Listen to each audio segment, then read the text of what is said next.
want students from India. We have made excellent experiences with students from India. So if you want a first-class education, let's say in STEM, in the STEM area, Germany is really a very good alternative.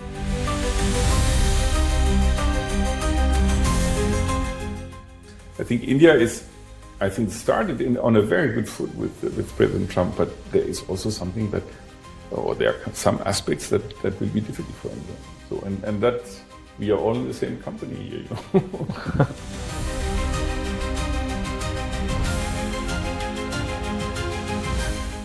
You would say that attacking Ukraine is so stupid in many ways for Russia.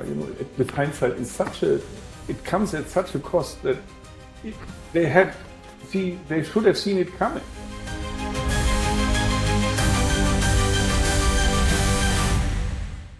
Hello and welcome. This is a fresh new episode of the diplomatic series here on India Today Global. Pranay Upadhyay and we will be taking you through a very special guest today, talking about relations, cultural ties between the two countries, how the two countries are strategically involved these days amidst all the conflicts and war. Pranay, absolutely, Geeta, and that to be at a very important time when India and Europe are trying to engage with each other, coming close together and taking the bilateral relationship, the regional relationship to a new height. Okay, so let's go across to our special guest on India Today Global, Ambassador Philipp Ackermann, the German ambassador to India.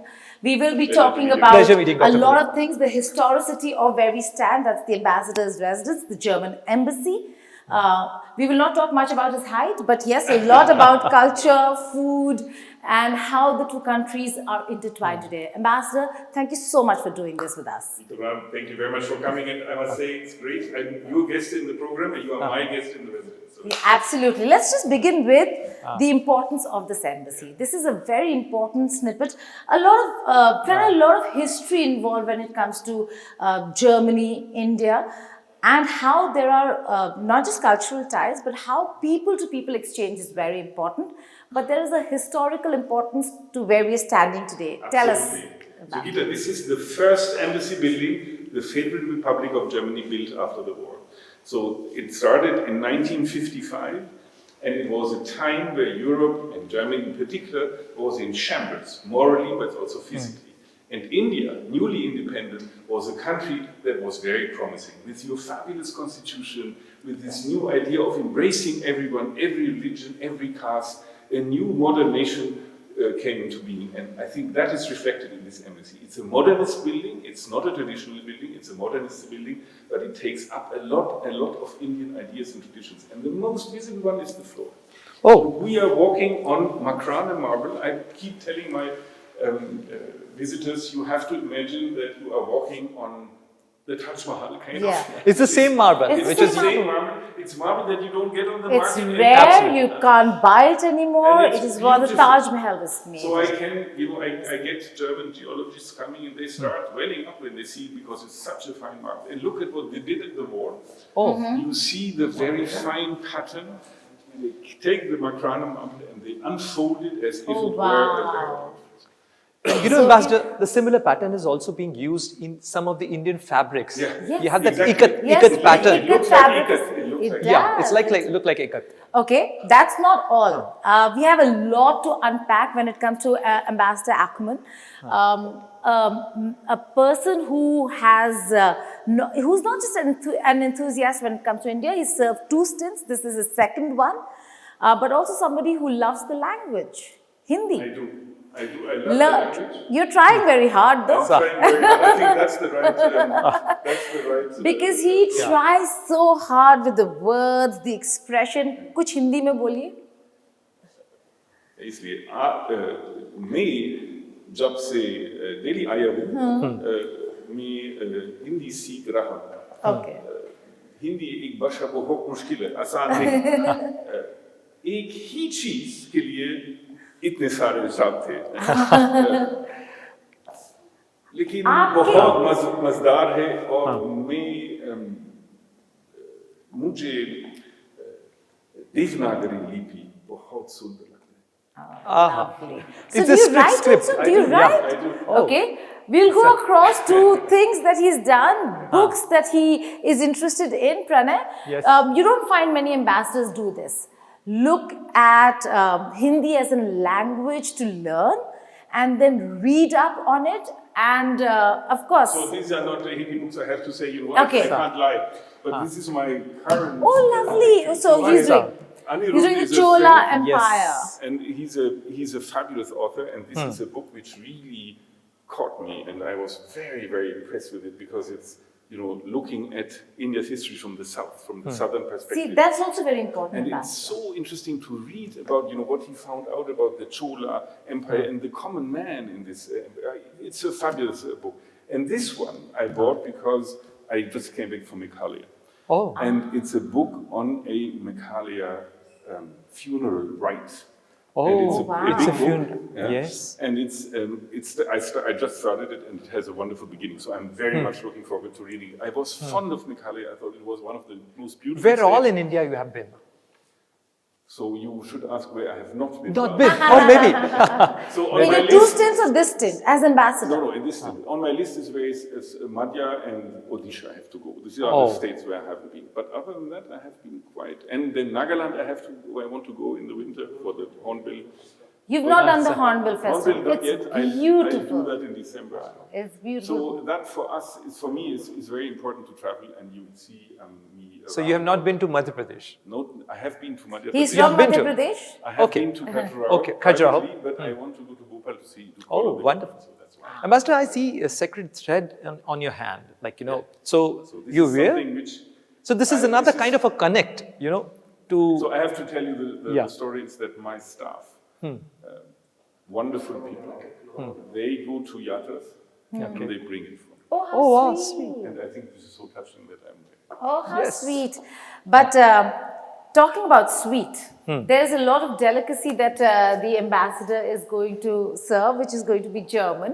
We'll just go through the kitchen briefly to see exactly what we're going to have over coffee. And then from there on, we will then move to a more serious conversation. We have some very important guests who'll be joining us from the foreign policy field. We have Pranay Suhasini Haidar joining us from the Yes. Hindu, Shubhajit Roy from the Indian Express, Sandeep Unithan, a senior journalist and an author who's also contributing here with the India Today Network. He's also going to join us, Yes. and then the two of us, of course, are going to be Excellent. there. But let's go Of first to the course. kitchen. Yes. Yes. You know, there is a German tradition where you have coffee and cake in the afternoon. Yes. And the cake thing is very, very important. And I'm here with Ankit and Arun, Oh, my chefs here. And they Wow, are this is very, industrial very- style kitchen. It's not a small kitchen. You know. It's not a small kitchen. So Ankit and Arun, Germany they does are- not do anything small, okay? No, that's right. yes. And they baked apple cake for you. So Oh, maybe, lovely. Ankit, you can show this Ankit, cake. बताएं, दिखाएं. And after all, ambassador has to serve the relationship with India, so Yeah. that has to be Oh, so you're big. doing it right now. Like, So you see the apples, you see the Dow is making, he's making, and then it will be baked with cinnamon, Indian spice. Yes. Yes. Very, very important for Germany. And apple, which is kind of our national fruit, as it were. Yes. And apple cake is, which is basically served in every family in Germany. okay, Really? That's it. so this is the preparation for the apple Yeah. cake. So I look forward to the. I look forward. We'll see it ready when we'll have a Absolutely, Sure. I look forward to the apple cake because And Geeta, as the saying goes, that you know, a friendship grows when you get to enter any friend's house and in the kitchen. and the kitchen. Kitchen. In India, it is the kitchen. Yes. So, all right, that is a small tour of what we are to expect in some time from now when the conversations will begin. But it's not just Hindi language or the fact that, you know, we are in a very historical place for Germany, given that this was the first embassy that Germany built after the war, after World War II. Very important. But then again, there are little few connects. Let's just talk about your personal life. You come from a very small town in That Germany, is true. but you do have a connect there as to how your neighbor. So that's the funny story. I have to say, this is really a funny story. It shows you how small the world is. So in my previous stint, so my secretary, my PA, said I have to go to the German school to a woman called Pia Bräunig. She has to sort of register my kids. And I said, Pia Bräunig, it's a name that's very rare, you know. And I will tell you one thing, my neighbor in this very small town in Miltenberg, where I grew up, is called Pia Bräunig. And she came back and it's your neighbor. And I said, this can't be true. You know, I passed her house, I saw her every day for 13 years of my life. Every day she was down the road when I walked to school. And I said, how is that possible? So I went, you know, I wanted to greet her. And I sat there and said, Pia, I have seen you, you know, the first time since 35 years, and how are you? She was a little older. And turns out she got married to an Indian, and she moved to Delhi, and it was very nice. But I was very surprised. She was not so excited, you know, she was very nice, and so, but I was completely, you know, I said, how is that possible? I was shocked. And I said, Pia, you are not shocked. Are you not? She said, I knew it that you were here. My mother heard it at the hairdresser's in Miltenberg. Basically, he's always the hairdresser. The hairdresser is very important. Yes, very important to get all the news. Is happening there. To get news of the neighborhood. And Ambassador, in India, we call it a karmic connect. Karmic connect. So, like, you know, somehow. I have another karmic connect, which I will briefly record. So my grandfather was the vice chancellor of a very famous technical university in Germany. And he was the one with a group of professors who built IIT Madras. You know, IIT Madras is the German IIT, as it were. Yes. And they, in the early 60s, they went to Madras, and they built this IIT. And, you know, I was born later, of course, but I remember my grandfather, when I was a small kid, telling me about his experience in Madras. So he brought tabla from Madras, he brought elephants. So when I was very small, 4 or 5 years old, I had the first image of an India, far away, exotic country. I was very fascinated. Elephants and tablas, that's what you grew up with. There is also a very important thing that the ambassador does at his residence. It's a beautiful place, look at the view outside. It's in the evenings you have peacocks that come. This is Lutyens Delhi for all you people here. Yes. But he also does a very important thing. Every 6 months, he gets an Indian artist's work that he showcases at his residence. Last time I was here, there was a very beautiful piece. I can't remember the artist, but now that piece has changed to another one, and it's a spectacular one. We'll go across. I'll just ask my camera person Ashok to just take us through to the room where the piece, the painting is, and Ambassador will explain to us that's the piece. What a spectacular piece. You do it every 6 months. 6 months. I'm getting a young emerging Indian artist from, I work together with the gallery. And this guy is called Shantanu Dey. He's from Shantanu Dey. From West Bengal, and he's an artist who is very interested in the environment, and he's very, very keen on showing, you know, nature and what's happening with nature. He did every painting in the room, but that's of course the central painting. Is this also his work? Also his work, and this is this one also. My favorite is this one. I think this is very beautiful, but my favorite is this one. Why? Because you have this. We call it Stilwool in Germany. You know, like you. Oh yes, the steel. To scrub. Yes, scrub. Yes. And that's the Yamna. You know, this is the Yamna. And he shows, you know, with his little, very edgy lines, he shows the urbanization in a very, very subtle way. He shows how, you know, the technology, how urbanization is infringing in the natural. Actually, then for me it will be. It's very beautiful. So it's where the steel meets the sentiments and emotions. In a way. Yeah, but also then it also talks about what we're doing to our nature, environment. So it's also a sort of a telling statement. Saying that look at what you did. To your it's very Yamuna. beautiful. It's a fantastic. So do they come here and make these art pieces? I invite them. Yeah. I say this is the work this is the room I'm offering. Okay. And they curate their own room. Some of them do Not the bad. paintings. You have this. Art in residence. That's Shantanu Dey. And he's now coming with work he has already in storage, but he also came with new work. So we had a young artist from Bihar. She basically made everything for the room. So, so it varies. I think it's a wonderful program, and it is an eye catcher. Everybody who comes is really enthusiastic about this program, and we have also some colleagues of mine, some people who come, were so enthusiastic about the work that they bought some stuff. Oh, you are allowed to buy off the residents? Not from Shantanu, of course. From Shantanu. Yeah. Lovely. What a lovely way of So this is not only a residence of the ambassador, but this is also an art gallery. It's kind of turned into an art gallery. Art gallery. But Absolutely. it's a beautiful piece of work, lovely pieces of work, and what a lovely way to promote Indian art.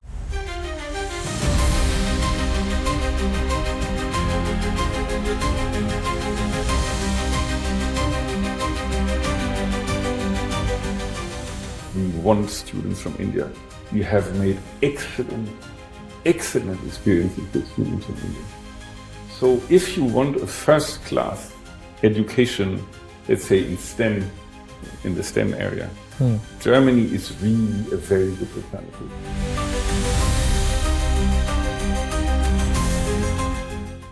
I think India started on a very good foot with President Trump, but there is also something that, or there are some aspects that will be difficult for India. So, and that we are all in the same company here, you know.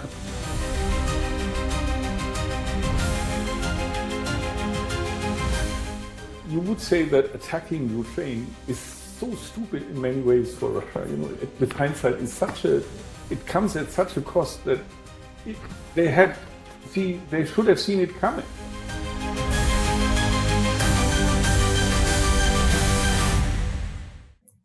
Well, it's a little past tea time, but this is what they serve around 4 p.m.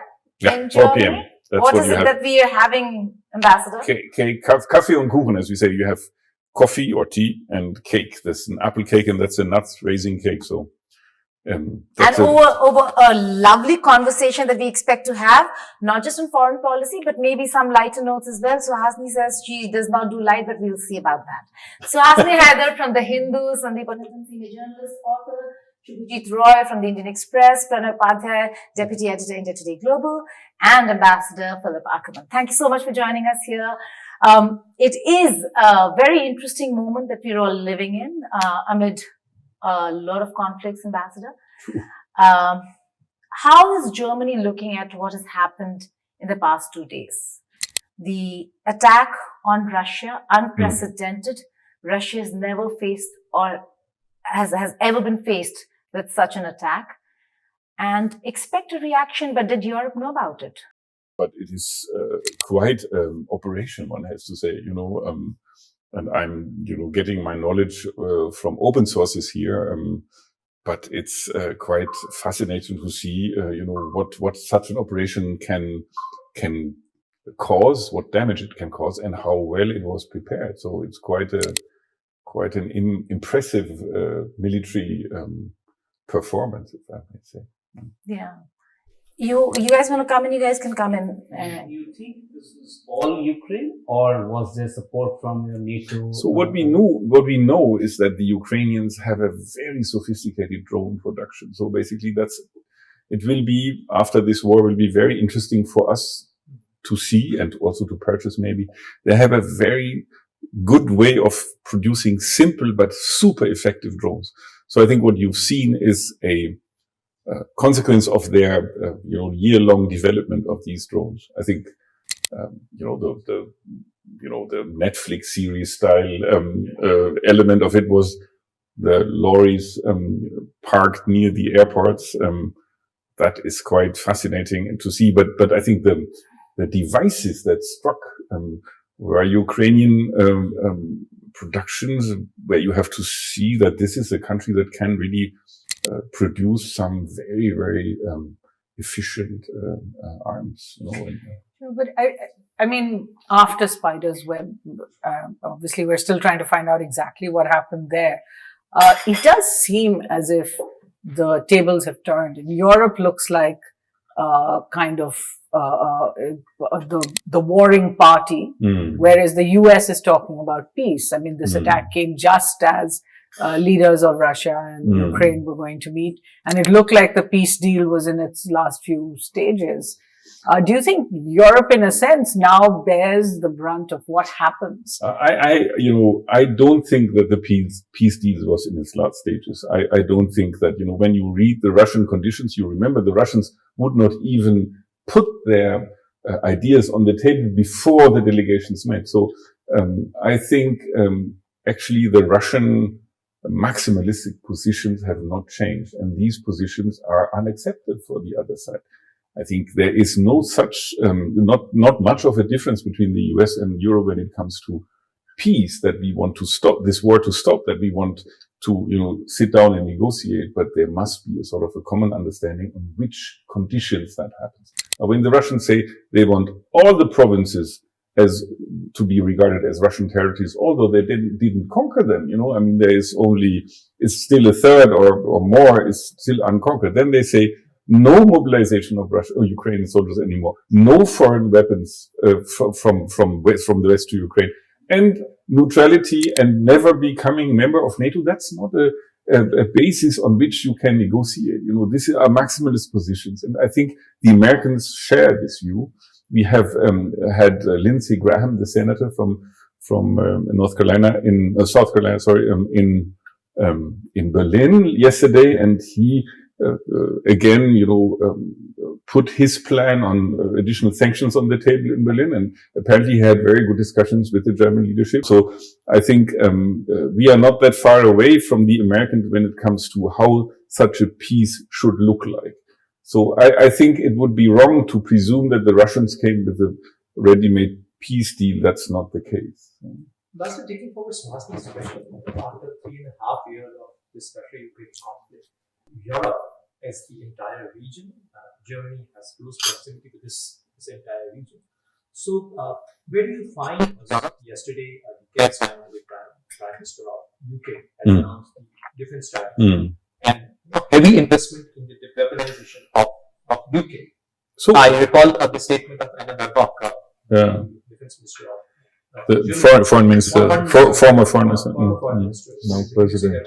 And she mentioned this thing that we never thought of this much of weaponization and weapon requirement in Europe post Second World War. So where do you find this region right now? I think you have to see or to face the fact that this war changed Europe profoundly, profoundly. You will not imagine how much this war changed Europe, because let me be a bit drastic here. We felt that our army, in the last 20 years, could be small because defense of our territory was not of a major task. We never saw the territorial integrity of Germany threatened by any enemy from outside. So what people thought is, this is an army for out-of-area missions like in UN peacekeeping missions or Afghanistan missions.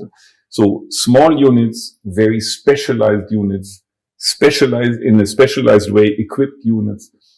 And that has changed overnight. So now people are realizing that our army was too small. Our army was generally not well equipped enough. And our army was not good enough to defend the territory. And now I think Europe is under a direct and imminent threat of Russia. Of course, not Germany as a country, but, it is very clear that you see that the Russians are gathering a lot of troops and armament and tanks and at the Finnish border. I mean, it's very obvious. You see that on radar photos. You see them being very close to all the Baltic states, or the borders of Baltic states. So I think an attack on NATO territory is not excluded, and therefore we have to be prepared. Now, what happened in Germany was we overnight put a lot of money in our army. So army is changing completely. It has started 3 years ago, and it's undergoing this deep change and is turning into a very capable defense army. Ambassador, one of your chiefs, I think it was the army chief who said that he expects an attack on a NATO country in the next 4 years. No, I think there was one very famous German think tanker, military think tanker. He's very respected in Germany. Sönke Neitzel. He said that in a bit of a dramatic way that he thinks that this summer might be the last summer in peace in Europe. I don't share this assessment, I have to say. I don't think that we are in going to war imminently. But what I do share personally, and I think my government is very, very right when they say so, is that we have to be better prepared. And we have to have an army that has a deterrence value. And that means more soldiers, better equipment, and more equipment. And that's what we do. Given that you still feel that, the war is still continuing, in a sense, we noticed that in the last few months at least, or even the last year, since Prime Minister Modi went to Moscow, there's very little of the commentary we saw in the past that India must do more, that India should step in, that India should have a larger role in stopping the Russian invasion of Ukraine. Do you think European countries, and particularly Germany, have sort of given up that India will change its stance? I frankly, I have to say one thing. If you want to be useful in such a context, the preconditions must be right. The environment must be conducive. And only then countries like India can come into the game. What we've seen is now with a big American pressure, a big American effort, is that people come together and sitting down in Istanbul for 1 hour, then they go, or the last time 2 hours, and then they go. So I think, don't, spill your weight or your clout or your influence in a situation where nothing is gonna move. And therefore, I think I understand that India is not really coming to the forefront now, because I don't see the Russians really thinking seriously about negotiations. I don't see that. I think they are buying time. They want to buy time. And buying time is not a good, basis for negotiation. Ambassador, Please go ahead. Where does the United States stand in this entire calculus? Because during his previous term, President Donald Trump ordered the withdrawal of, U.S. involvement from the German territory. And after this, the Russia-Ukraine war happened, and then during the Biden administration, we have seen the close cooperation between the United States and Germany.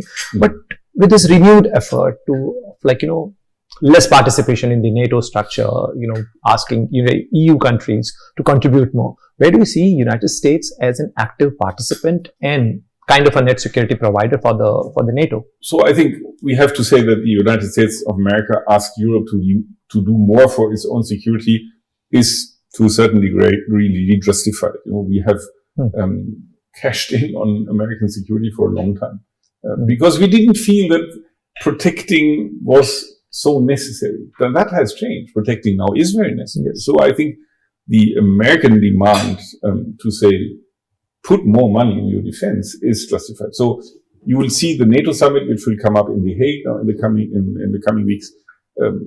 My chancellor will commit to 5% of the GDP. We spend 2%. He will commit to 5%. And because we feel that it's the urge, it's the hour, where you have to do that.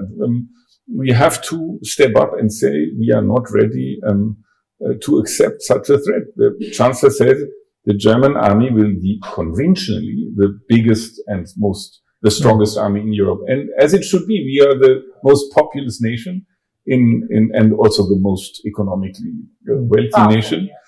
We have to do that, and I think it's the right thing to do. Now, this we know in America pleases the current administration for obvious reasons, and therefore I think, in spite of all the different and somehow not always very continuous expressions you hear from the American side, there is some up and down here and there, but there is a sort of a commitment. That means that if European partners of NATO are really investing more in their security, Americans will also continue to be on our side. So I'm not so pessimistic about that future. But Ambassador, we do see President Trump increasingly frustrated. What's Germany's assessment on US brokered peace deal between Russia and Ukraine? Is there a time frame, or are we looking at a prolonged conversation over here, given that Turkey now says that they're willing to host Putin and Zelensky with Donald Trump in the room? And also, on a lighter note, but going back to the attack, it seems like it was such a such a planned attack on Russia that when Zelensky was sitting in the Oval Office with Trump and Trump continued to humiliate him, he knew exactly what he was planning and what he was planning on doing, because this must have been, put in action or was being planned when he was sitting. Yes. Ukraine has shown that they can do something. They are not in the defensive anymore. They have shown that they can, like a step ahead, they can really do quite considerable damage. I have to say that you should not forget, they really focus on military airports, on military devices, unlike the Russians in Ukraine, where you see very clearly civilian targets being bombed regularly. People die regularly because of that. So it's a different warfare, but it's a very impressive one. So I think we will have to live with this war for a certain while. I commend the Americans for trying to get all parties around the table. Maybe it will happen. I think it will only happen if Putin himself will show up in Istanbul or wherever. But for the time being, I don't see the Russians really moving a lot. Ambassador, there's a view that, even after the peace talks, if there is a halt to hostilities, it will turn into a frozen conflict. It will be both sides will kind of, be frozen in their positions. You actually see a Cold War 2.0 beginning then. So frozen conflicts, let me say that, where are frozen conflicts in our area? In Georgia, there is one. In Moldova, there is one. And there was one in Azerbaijan, Armenia, which basically is now resolved. But so in small and weak countries. Now that's not so easy in Ukraine. I think, Ukraine has the backing of a lot of countries in the West. It's in our immediate neighborhood, unlike Georgia maybe. And I think that that will make a sort of a classical Russian frozen conflict more difficult than in other parts of the world. So the Russians are excellent in destructive frozen conflicts is their specialty, I would say. This is really, they're good at. But is that possible in Ukraine? To a certain extent, certainly. But it's not as obvious as it is, let's say, in this very weak Moldova country, where you basically have a very, very thin little thread on the other side of the river, where the Russians really try to destabilize and undermine the stability of the country. And that's not so easy in Ukraine. It's a big country. It's a country that has now learned a lot over the couple of years. It's not a poor country, actually. It can be wealthy. Agriculture is there. This armament production, this is a sort of a source of income for this country. So it's not so easy with the frozen conflict. And then you should not forget the Russians are losing people by the hour. It's very, very, very costly. So if they're losing people by the hour, and they've taken horrific losses, I'm told 100,000, 150,000, would they have the combat potential to threaten Europe after this conflict? They've lost a lot of people. You would say that, I think it's a very rational question, a logical question. But you would say that attacking Ukraine is so stupid in many ways for Russia. With hindsight, it comes at such a cost that they should have seen it coming. So I think rational and logical ideas or deliberations are not to be, taken into consideration when it comes to Russia. I agree with you. It is completely ideological, and can they do it? I think if he wants it, they can, because nobody says no. This is what happens if the power of a country is in the hands of one person. Also, is there a fear because, Russia is nuclear, and there have been reports or concerns about Russia using tactical nuclear weapons. No. Is that a real fear for Europe?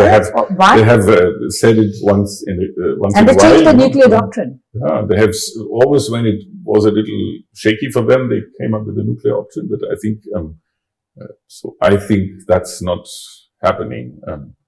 I'm sure you want to discuss bilateral issues much more.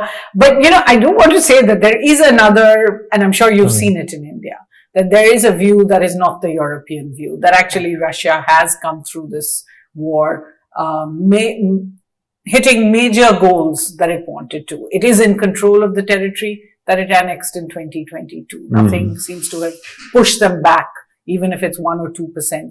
Ukraine has now relinquished the areas that they had taken. in Russia.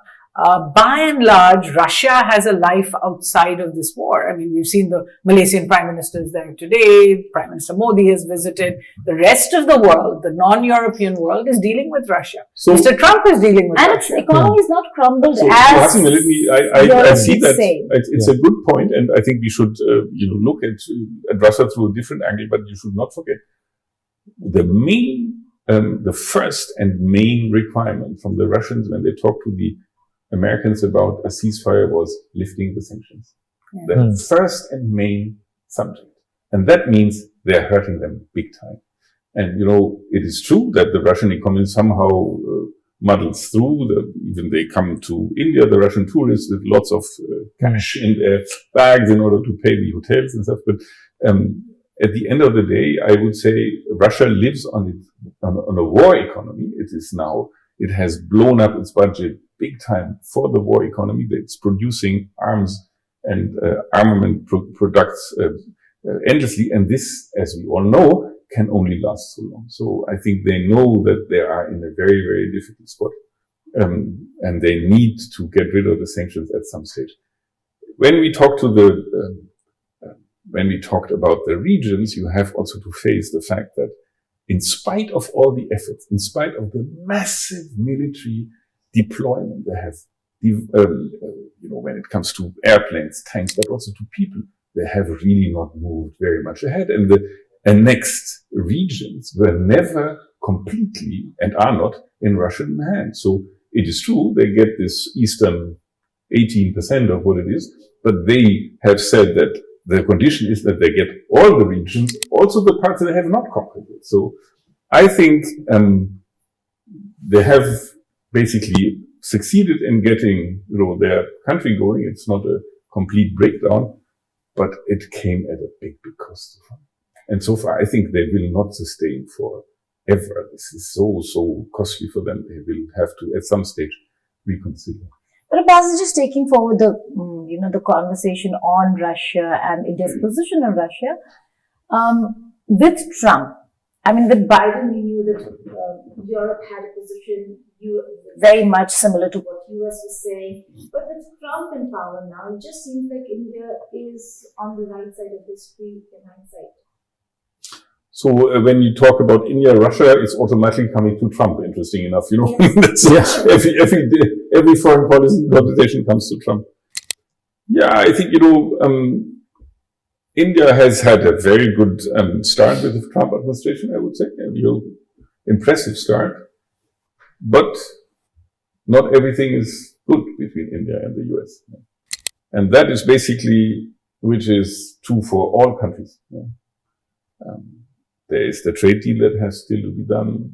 I think that won't be easy. You have seen the steel tariffs coming up again. So I think India started on a very good foot with President Trump, but there is also something there are some aspects that will be difficult for India. So, and that's, we are all in the same company here, But in terms of students now being asked to leave the United States of America, universities questioning their position. So Gita, let me come in here because that's a message I really want to tell people. So,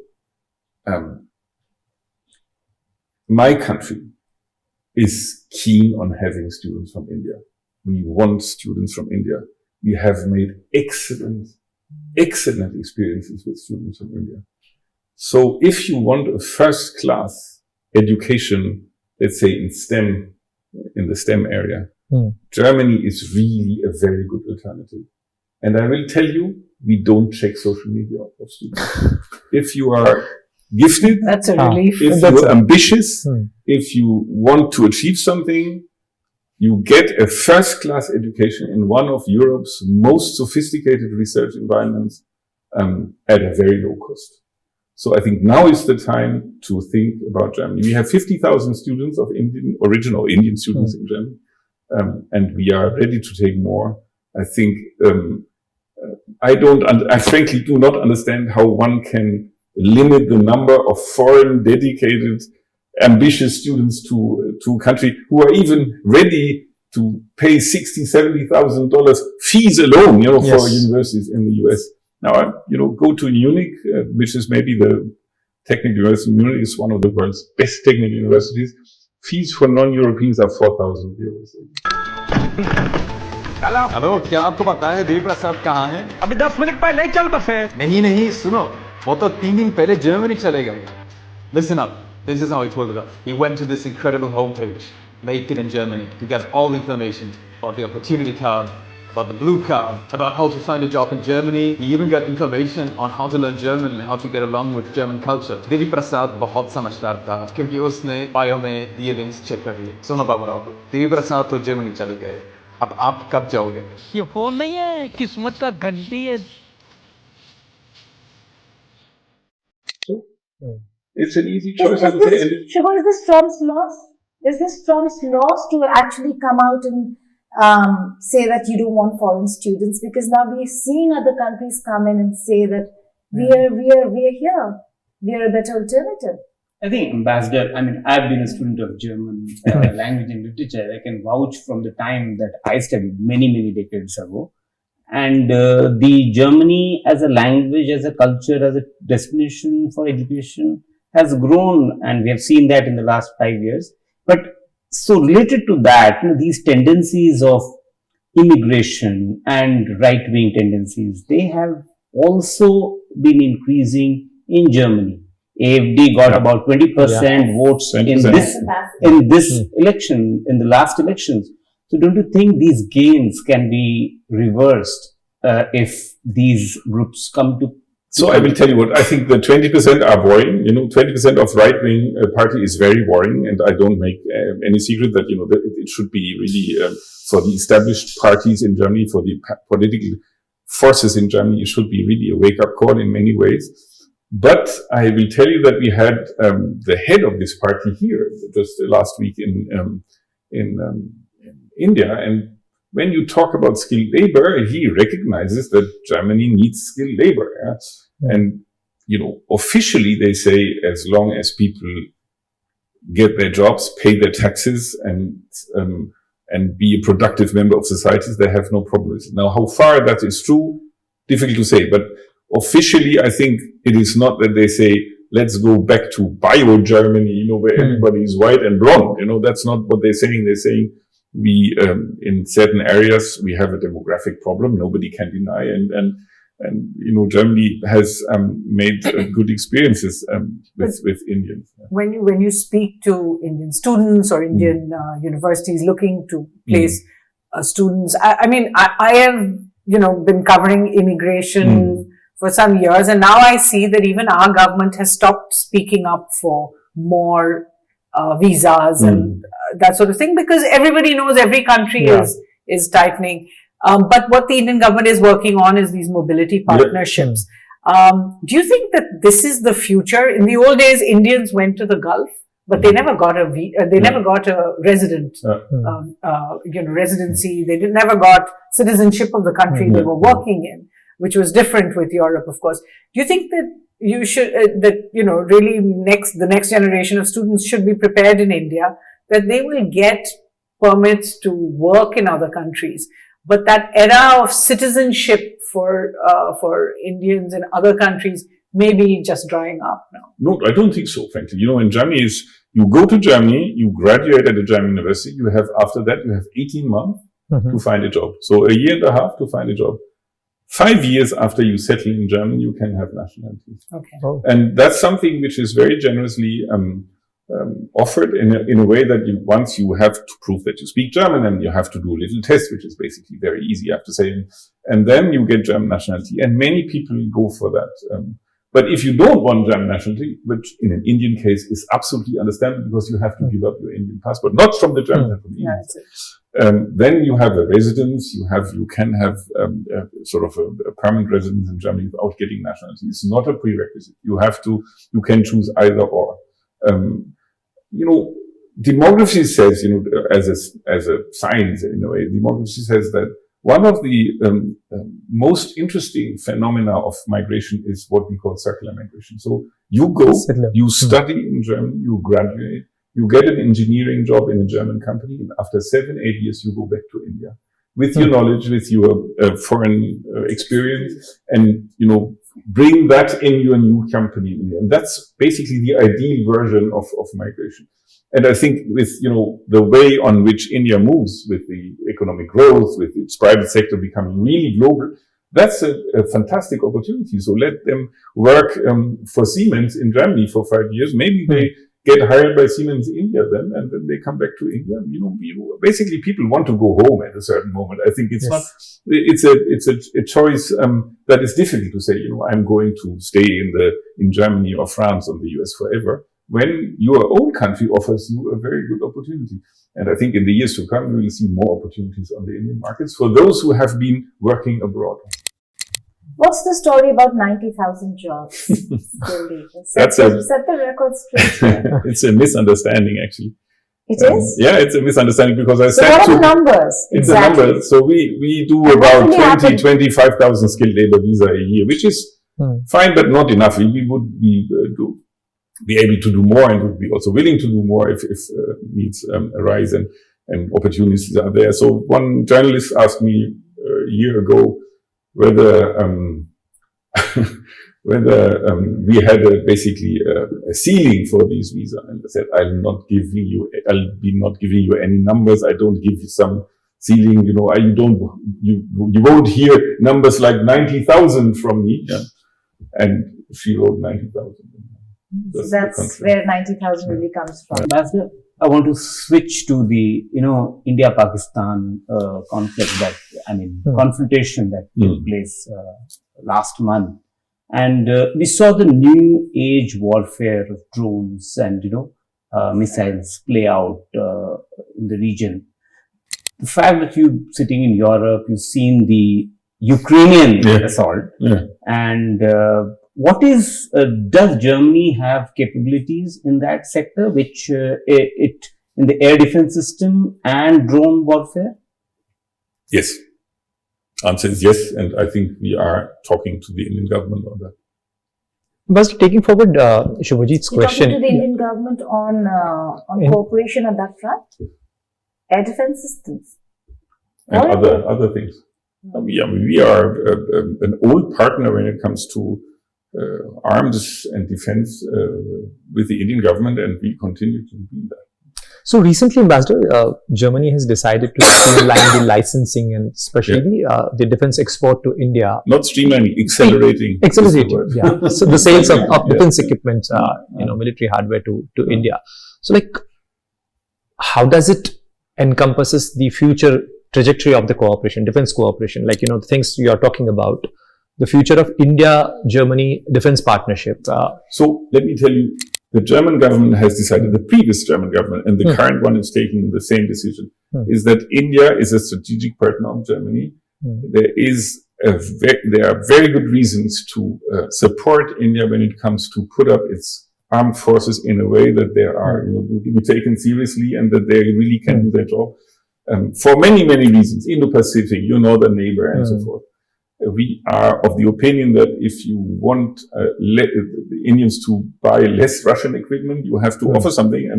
And therefore, the German government has decided to really be very forthcoming when it comes to arms procurement. Actually, I have to say that the Indians are also a very interesting arms producer for us in a way, ammunition, for example. So I think we'll see in the coming months and years more cooperation on this. I think the most interesting case, of course, is the submarine case, where we still wait for a decision from the Indian government. But we do hope that the German TKMS, the German company, and the get together and get this order. But for this ammunition production, Rheinmetall is the company with which some others. Rheinmetall is one of the companies. Some other companies. So it's an interesting. India has very decent defense production. We can also use it. You're not worried, Ambassador, that the current Operation Sindoor standoff is going to change priorities when it comes to acquiring submarines? Maybe that wouldn't be such a... Yeah, this is absolutely. The Indian government has to decide. I'm not privy to the development after Sindoor. We'll see, but it's for the Western Command. So, but it's a government-to-government deal. So it's a private deal. It's a private company. But we are ready. To support this deal by a government-to-government agreement. Well, the US was in the United States. I mean, obviously there were US, Secretary of State. Well, the US was in the United States. I mean, obviously there were US, Secretary of State. Before we wrap up this lovely conversation, just about the Pahalgam terror attack, because Shubhajit mentioned it, we've seen a few countries that have really sided with Pakistan. Most of the world has spoken about de-escalation, condemning the terror attack, but not really talking about terrorism that emanates from Pakistan, how to deal with that. Are they going to stand with India on that front? What is Germany's position on terrorism that India faces? So I think the Pahalgam attack is one of the worst attacks I've seen in the last years. It's heartbreaking to go into the details of this attack. I find it cynical and terrible. And, if that is not an act of terrorism, I don't know what an act of terrorism is. So this is really one of the worst things I've seen. And, I've been in Kashmir. I've seen the development of Kashmir as a difficult part of India. It was for a long time difficult, but you see the, prosperity growing, you see tourism coming up, and it's such a lovely part of this country. And so it's really heartbreaking to see. And therefore, I think, we have to fight against every form of terrorism, and we can't tolerate terrorism, being accepted or even bred in some areas. So I'm very, very firm in saying that everything we can do in working together with India on this should be undertaken and should be done. So I think you have seen that my country has been very quick in condemning. I have to say the Sindoor operation has one element which when I tell people back in Europe, it was an operation of 4 days, and that as such, I find rather mature, if I can say, because look at what else we are facing internationally. Yeah? Yes.